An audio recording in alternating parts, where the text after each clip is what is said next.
connected our project to Firebase. Now let us write some rules. Okay, so let us go to Chrome.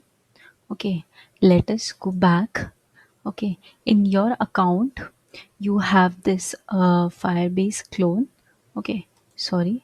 Let us go here and type Firebase console. Okay, in your particular browser, just type Firebase console.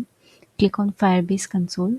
Okay, and also shift to the account that you are using right now in your Firebase. Now let's go to console, and inside WhatsApp clone console, what I'm going to do is here inside the build function we have authentication, file real-time database and storage. So we are going to use these three applications. So let's go to authentication and click on get started. Okay, inside the authentication, when I click on get started, what I am going to do is, okay, so we have to so here we can see there are many providers here. So we are going to click on email and password, and I have clicked on email and password, and I'm going to enable it. Okay, and then I'm going to the and then I'm going to click on add new provider. Then I'm going to click on phone, and I'm going to click on enable. Okay, now I am going to build for Android. Okay, so here it will transfer us to a docs file, even though, and I'm just going to click on save. Okay, so so this is our whole Firebase. Okay, now after that, here when you click on users, we don't have any current users now. This is a signing method, that is email and phone number. Now let us go to real-time database. Okay, after going to real-time database, we are going to click on create database, and it is having center as US.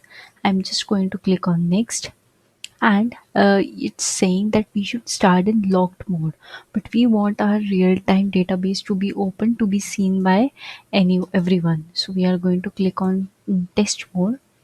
Okay, now I'm going to enable it.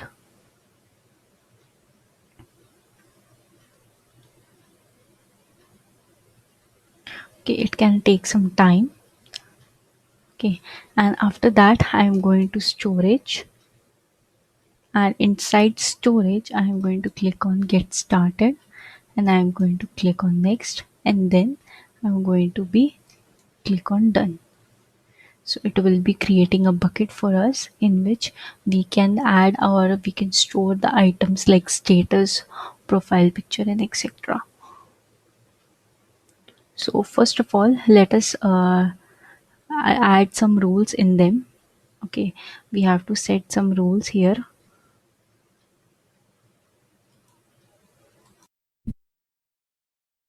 So first of all, let us go inside the storage. Now inside the storage we have three tabs: files, rules and usage. Let us go to rules. Now here inside the rules, okay, we are going to make some changes if required. Now here you can see the rules version is 2, and it is giving us an permission of Firebase. Now it has allowed us to read and write. Okay, now here it has sent if request authentication.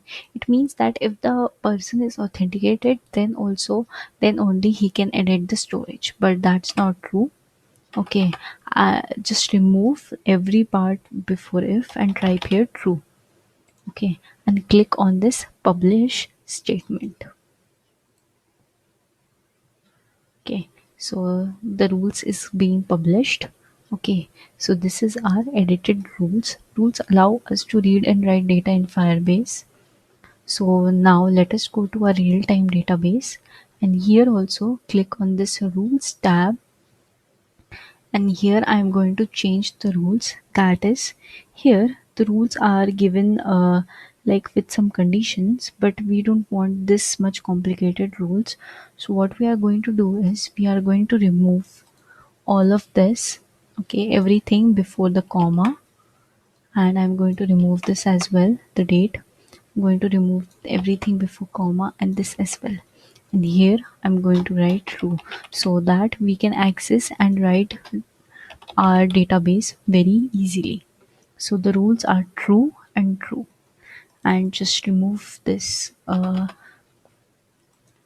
as well, remove the question mark, sorry, the comma as well. So read is going to be true and write is also going to be true.